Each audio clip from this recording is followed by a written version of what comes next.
class. Today our topic is biological organization. What do you mean by biological organization? तो सबसे पहले biological organisations को explain करने से पहले आपको ये बताती चलूँ कि हमारी इस ज़मीन पर बेइंतहा और मुख्तलिफ इक़साम के लिविंग ऑर्गेनिजम्स मौजूद हैं और उनकी तादाद अनगिनत है। लेकिन अब वो तमाम लिविंग ऑर्गेनिजम्स जो इस ज़मीन पे मौजूद हैं उनकी डिफरेंट न सिर्फ स्ट्रक्चर के लिहाज से एक दूसरे से मुख्तलिफ हैं बल्कि वो साइज के लिहाज से भी एक दूसरे से मुख्तलिफ हैं। सबसे सिंपलेस्ट ऑर्गेनिजम्स में आ जाते हैं unicellular organisms. Unicellular organisms for example bacteria and viruses and complex organisms for example we human beings. तो सबसे पहले हमने ये देखना है कि ऑल लिविंग ऑर्गेनिजम्स जो हैं जितने भी हैं are made up of different cellular organisation. वो कैसे मिलके बनते हैं, किस चीज से मिलके बनते हैं, उनकी बेसिक स्ट्रक्चर क्या है। तो फर्स्ट ऑफ ऑल हम लोग बायोलॉजिकल ऑर्गेनाइजेशन को एक्सप्लेन करने के लिए इन स्टेप्स की तरफ जाएंगे। These are different levels which explains the levels of organisations. Levels of organisation में सबसे पहला लेवल आ जाता है सब atomic particles and atom. What do you mean by atom? As we know that atom is the smallest particle which is present in universe. इस universe में पाया जाने वाला सबसे स्मॉलेस्ट पार्टिकल कौन सा है? एटम। जब एटम की स्ट्रक्चर पे हम जाते हैं तो atom further divided into 3 parts. Atom is further divided into 3 parts: electron, proton and neutron. Okay. अब जब ये एटम्स डिफरेंट एटम्स आपस में कंबाइन होते हैं तो ये हमारे पास बन जाता है different molecules and compounds. Different molecules and compounds form होते हैं। अब हमने ये देखना है जितने भी लिविंग ऑर्गेनिजम्स हैं अब डिफरेंट सब एटॉमिक पार्टिकल्स या एटम्स मिलकर क्या बनाएंगे? Different molecules and compounds. अब बॉडीज ऑफ ऑर्गेनिजम्स जो हैं जितने भी लिविंग ऑर्गेनिजम्स हैं आइदर वो प्लांट्स हैं या वो एनिमल्स हैं, उनकी बॉडीज में बेसिक स्ट्रक्चर जो है वो किस चीज से मिलके बनता है? Molecules and compounds. So living organisms की जो बॉडी है बेसिक कितने एलिमेंट्स पाए जाते हैं? There are 16 elements which are present in the body of living organisms. Basic elements कितने हैं? देयर आर बेसिक 16 एलिमेंट्स और these 16 elements are called biochemical elements. These are also called bioelements. Bioelements means these are those animals which are related with living organisms. So अब जब ये हमारे पास different compounds और elements आ जाएंगे इनके मिलने से ये कंबाइन होकर नेक्स्ट प्रोसेस में हमारे पास क्या आ जाएंगी? Cell organelles. Cell organelles. What do you mean by cell organelles? Cell organelles are the components of cell. जब भी हम एक सेल की स्ट्रक्चर को डीपली स्टडी करते हैं तो inside the cell different components हैं, डिफरेंट पार्ट्स हैं सेल के जो सेल के अंदर मुख्तलिफ फंक्शंस परफॉर्म करते हैं। जैसे कि मैंने आपको पहले बताया है सबसे सिंपलेस्ट फॉर्म जो है वो है यूनिसेलुलर ऑर्गेनिजम्स। यूनिसेलुलर ऑर्गेनिजम्स किस चीज से मिलकर बनती हैं? Only one cell.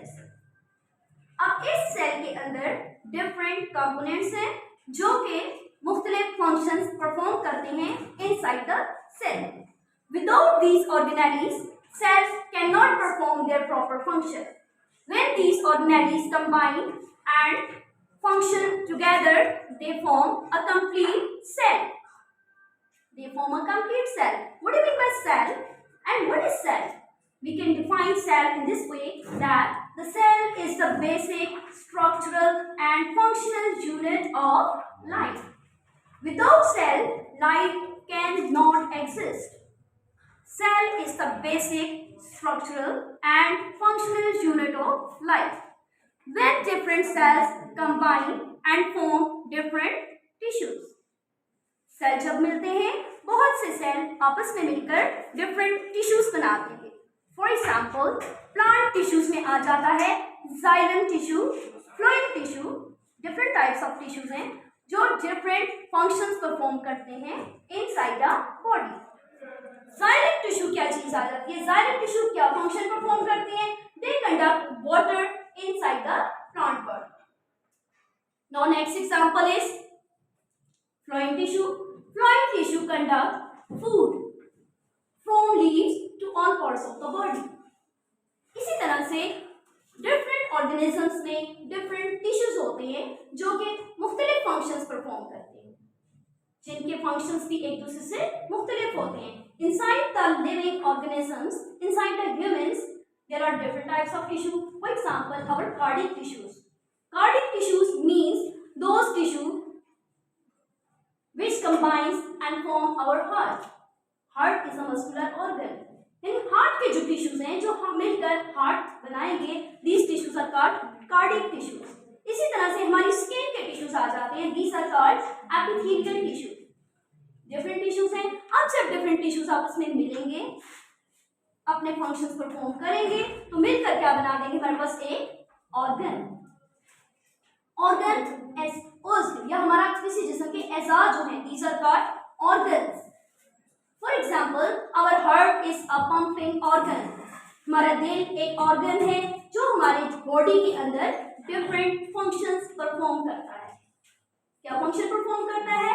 Basic function क्या है हमारे हार्ट का? Supply the blood to all parts of the body. हमारे पूरे जिस्म को खून सप्लाई करता है, ऑक्सीजनेटेड ब्लड सप्लाई करता है फ्रॉम आवर हार्ट। इसी तरह से brain is also an organ.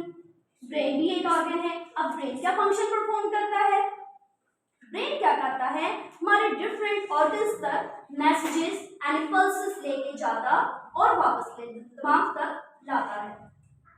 हमारे डाइजेस्टिव सिस्टम में डिफरेंट ऑर्गन्स हैं। हमारा स्टोमक एक ऑर्गन है, हमारा लिवर डिफरेंट ऑर्गन्स हैं, और जब ये ऑर्गन्स मिलकर एक काम करते हैं, एक मखसूस काम के लिए ये ऑर्गन्स जब इकट्ठे होते हैं, तो these form a proper organ system.